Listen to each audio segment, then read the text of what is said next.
Joe, after 3 overtimes in the last 2 games, how important was it to get Tatum and Brown to sit for an entire quarter there at the end? It was good. It was good for us. What did you see in that turnaround when they cut it to 13? What were you guys able to do there that maybe was a little bit different when other teams made runs in the past few games? I honestly don't remember when during the game did they End of the third quarter there? I thought we just stayed with it. Like I thought at the end of the third, we got like 4 or 5 really good shots, and they just didn't fall. And so I thought we maintained our poise. We controlled the game with our transition defense, and we just really fought to get a great look every time down. And so I thought we won all those margins, and I think when you're winning, you have to do those things even more, and I thought we did that. Do you feel like the execution, was it more your execution, or how much of it was Portland just had a really rough night? How much of that played into it, and how much of it was just giving your guys the credit? I'm sure in every game there's a balance of that, but I thought our guys, we emphasized a couple things, and I thought we had great carryover from our film sessions and from the learning of the close games that we had. And so we can't control what Portland does. All we can control is how we respond to the things we need to get better at. And so they only had 6 offensive rebounds, and I think 3 of them were in the first half. And so we did a good job of that. Our transition defense was better because our offense was better. And situationally, in the 2-for-1s, we did a good job there. So I think except for 1, maybe 2, all your baskets were threes or in the paint. What do you think of just kind of the shot profile in general, and what's the key? Ours or theirs? Yours. Made baskets, threes and paint baskets. What do you think of kind of the shot profile, and just what's kind of the key for you guys in getting those shots? Like what has to go right for that to happen? I always had a question about, like, when we shoot a lot of threes and miss, everybody asks me questions, but when we shoot a lot of layups and miss, nobody says anything. How many layups we missed today? Like, I don't understand that. Like, just because you're close to the basket doesn't mean it's easier to score.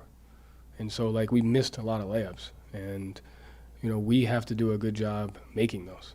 And so I thought our shot profile was really good. I thought on that stretch where we didn't shoot the ball well, we continued to guard. And I thought when we missed layups, we did a decent job of sprinting back in transition. But I've always wondered that. Like, no one asks, like, it's 10 layups tonight. How come? I'll ask you right now. Why are you missing layups? I don't know. That's what I want to find out.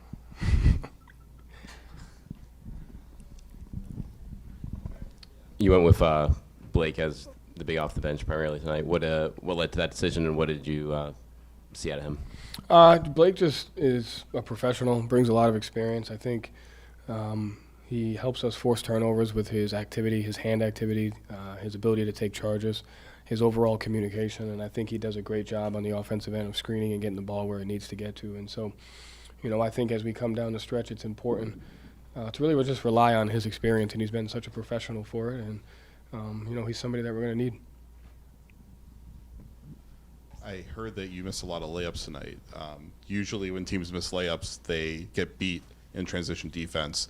Was that something that you've talked about just over the course of these losses, and especially like in these moments where games have flipped very quickly, because usually that happens in transition? Yeah. No, it's great. Like, I thought tonight we missed good layups in the sense of it was the right read at the time, we just didn't make it. And so I think as a team for us, when we miss paint shots and layups, they may not be the right read, and that's when you have a cross match or a disadvantage at the other end. I thought tonight we got good layups and we just missed those. And so, yes, that's something we talk about in the sense of when you missed a layup, can you sprint back, can you create the 5-on-5 as fast as possible? And I thought we were a little bit better in that tonight, and that's important. And then you've talked in the past about like finding like good threes and maybe missing the opportunity to find great threes. There's been like a lot of just kind of like 2 dribble, 1 pass threes like lately. How did you feel like tonight you guys were about? Are there more than there have been in the beginning of the year? You're probably hitting more of them in the beginning of the year, but I think there was probably deeper dribble penetration and like more swings off of the. Yeah, I don't know the difference if there was more earlier in the year or this year, but I mean, some of those are important because if they go in, the defense is going to change how they're guarding you. And so if you're going to have low pickup points and you're going to have great shooters and great players bring the ball down the floor, you have to be able to knock down that shot to put the defense in a spot to where are they going to come out and get stretched, which then allows dribble penetration and 2-on-1s. And, and the ability to move the ball. And so those shots, whether they go in or not, are extremely important because of the pressure that you put on the defense. Joe, is the goal the last 15 games to just play not only the right way, but the same way regardless of opponent, just to have that same pattern of doing the things the right way, just kind of getting that pattern back? I mean, I think that's always the goal. Like, no matter how many games are left, I think the great teams, like I've said this a lot, the great teams stay the best version of themselves the longest, and when you don't, you got to quickly get back to who you are. And so that's the goal, is regardless of, I don't know if we're going to go on a winning streak. I have no idea what's going to happen, but I know we have habits that we've had the entire year, and we've gone through small stretches of those habits waning, and great teams just bounce back quicker. And so that's important. Is like, it seems like we've bounced back. We've done a good job with some carryover. We have to continue that for however long we're playing.